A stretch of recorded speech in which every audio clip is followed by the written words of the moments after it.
nous devons parler de la dîme? Parce qu'aujourd'hui, la dîme est devenue comme quelque chose d'exceptionnel dans la vie de ceux qui écoutent soi-disant griffe l'évangile et qu'ils sont conditionnés, vois-tu, par le fait de payer la dîme et que c'est un avantage dans leur marche, dans leur vie sociale, dans leur vie sociétale, etc.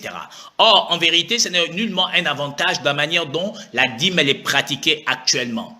Or, le livre d'Hébreux, dans lequel nous sommes allés, dit que c'était l'ombre, la loi qui possède, qui peut comprendre premièrement quel est le rôle et l'alliance que le Lévite dans l'ombre avait avec l'Éternel. Nous devenus dans la lumière sacrificateurs, quelle alliance avons-nous avec l'Éternel? Elle doit être une alliance de vie et de paix. Et elle doit détourner des hommes. Nous devons détourner les hommes de beaucoup de mal.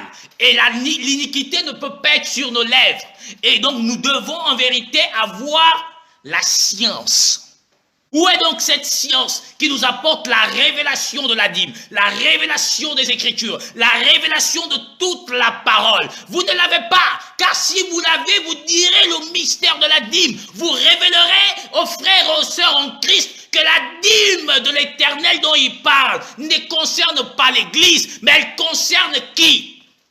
Personne dans le corps du Christ, du moins pas comme vous la faites, parce que ce que vous faites n'est pas la révélation de la parole, mais l'application stricte de la loi de Moïse qui ne peut produire la perfection, car elle est inutile.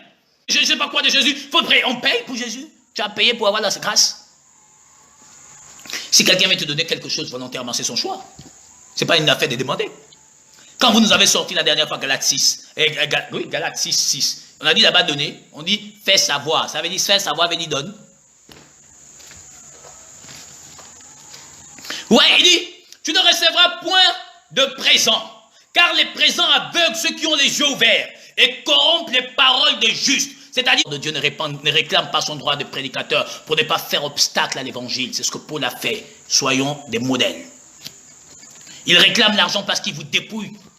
Jésus n'a jamais demandé ça. Mais je vais bien revenir sur ça pour qu'on comprenne bien. La maison du trésor telle que Malachie 3.10 parle. Ok? On va aller chercher. Pourquoi il dit apporter à la maison du trésor? On va aller les prémices, les premiers-nés de nos fils. Les premiers-nés de nos fils. Qui de vous amène ses premiers fils là-bas? Dans vos églises. Qui a déjà amené son premier fils pour aller le consacrer là-bas? Pour qu'il devienne travailler au temple? Personne. La loi qui possède un nombre de biens, ce n'est donc pas exactement ce qui était là que nous devons reproduire. Car en reproduisant, nous sommes en faux avec l'Éternel. Qui a déjà pris son premier fils pour aller consacrer dans vos temples là-bas? Il devient, maintenant il travaille au temple. C'est ce qui s'est passé. Mais or, vous regardez bien ici, on apporte au sacrificateur. Apocalypse 1.6 a dit qu'il a fait de nous un royaume de sacrificateurs. Donc nous sommes des sacrificateurs. Voyez-vous? Donc les sacrificateurs ici, on leur apportait. Donc ce n'est pas eux qui apportaient, on leur apportait.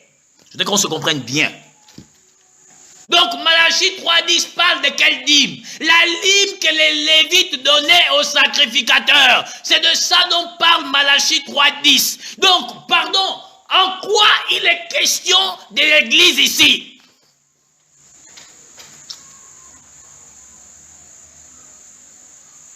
Dites-moi.